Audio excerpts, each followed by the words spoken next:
Hello everybody, welcome back. I hope you're having a great day so far. Now that it is spring, kind of going into summertime, one of my top priorities and focuses right now is self-care. Whenever we're going into the spring and summer months, I feel this burst of motivation and inspiration, and I really want to focus on my self-care. So this year I'm using my task card system and incorporating it into my weekly planning. So that's what today's video is going to be about, is how to prioritize and how I incorporate self-care into my everyday checklist. I think it's really important to look at self-care in a holistic way, so I wanted to make sure that the self-care task card stickers had a good mixture of tasks to help you nourish your mind, body, and your soul. So some of the tasks that I use regularly are exercise, skincare, hair care, rest and relaxation, setting goals, hydrating, all of those things that you want to remind yourself to either do or to make a priority throughout the week. I like to use the task tabs to kind of outline my week and put in some tasks that I know I'm going to have to do at some point, but I might not want to schedule them into day-specific boxes just yet. So I usually like to outline my week first, and then when I'm ready to sit down and plan, I'll start writing some of those tasks in. When I'm ready to start my weekly plan, the first thing I like to do is set up some goals or focuses for the week. So I use the This Week section on these inserts to put in a couple of top focuses, and I'm using the Align stencil from Casavici. I love this tool. It's something I use every single day just to get some nice, neat checklist boxes, and this section changes every week. Sometimes it's an important appointment, sometimes it's just a general idea or focus for the week.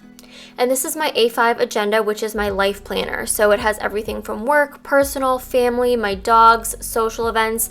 Everything goes into this calendar. So I usually just try to put the most important information on my calendar so I don't end up missing anything. And that can make it really hard sometimes to focus on hobbies or focus on things that don't really have a deadline. So this week I am trying to focus on skincare, hair care, rest and relaxation, exercise, and just kind of overall health, and it doesn't need to be a big grand plan. For me personally, just having these tasks visible in my agenda can make a huge difference for me. It just keeps them at the forefront of my mind, and I can go ahead and start scheduling in actionable steps into my planner. So for example, this week I booked a hair appointment, I did my nails, I've been focusing on skincare every single day, doing a morning and a PM routine for my skincare, and really making sure that I take time out of my day to rest and relax and recharge for the next day. And when I really start to get the ball rolling and I've been consistently following this routine, it really helps me stay on track because I start to feel better. If I ate really well and exercised, it just kind of boosts my overall mood, and that is what keeps me motivated and wanting to continue. So as mentioned, I like to kind of outline my week with some of those tasks that I know I want to focus on, and eventually I will remove those and either write them into my planner if I have a day that I'm going to focus on skincare or hair care, or if there's a specific action that I need to take. So for example, exercise, if I have an exercise class or something like that, I will remove the tab and write in the appointment or the action. But this week is pretty busy, so what I'm doing is putting all of my tabs onto my Today page marker.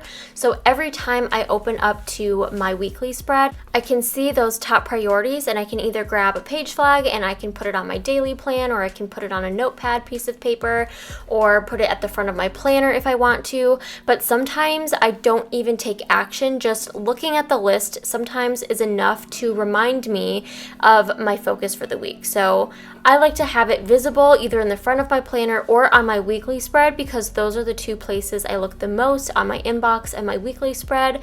So just having those lists visible sometimes is really all you need to take action and to keep yourself accountable. And self-care is probably going to be one of my top priorities for the next few months. For whatever reason, in the fall and winter time, I kind of fall off of my self-care routines, and it's probably just because of the climate, temperature, especially in Wisconsin. My hair, my skin, my nails feel super dry. I don't feel like I'm doing as much. The sun sets super early. I feel like my days are really short and I spend a lot of time indoors and, just doing things around the house. So I don't really make self-care a priority during those months, even though I really should continue to focus on my physical health, eating well, and just taking care of myself overall. But that's one of my main goals this year, is to be consistent with my goals and to do them year round. So I'm really trying to implement these routines and these tasks on a weekly basis so I can get more into a routine and incorporating all of the things that I want to focus on this year. So this is really helpful for me to have the task tabs. I can kind of place them within my week. I can move them around my agenda. I can put them on my page marker and move them week to week and kind of swap out whichever priorities I want to.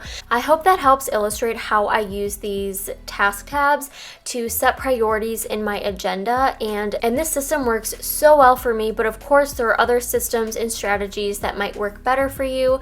I just find this to be so helpful for me because it allows me to reuse these tasks over and over again, and they align with my overall general goals, and they also are actionable tasks that I can use in my planning. So all around, I find this really, really helpful for me. And I have another launch coming up of the next round of task cards. I have a pretty good idea of the next category, but if you have any suggestions or anything you're really excited to see, please let me know down in the comments and maybe I'll be able to include it. Before I go, I want to thank Skillshare for sponsoring today's video and recommend a class that I have found so helpful. It's called Advanced Video Editing with Adobe Premiere Pro by Jordy Vanderput, and he is such an amazing teacher.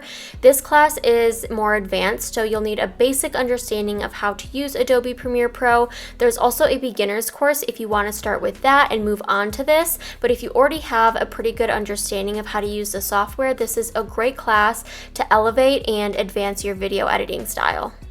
And this class has 34 video lessons, and there's also a projects and resources section and a discussion section so you can learn more about Premiere Pro. My personal favorite feature about Skillshare is that it has curated learning paths, so you can start on your self-care journey, learn how to cook, start graphic design, or pretty much learn any type of skill set that you're interested in.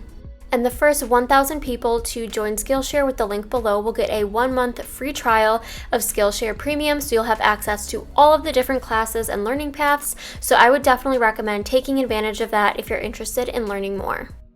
Anyways, thank you so much for watching. I hope you have a wonderful rest of your day, and I will see you next time.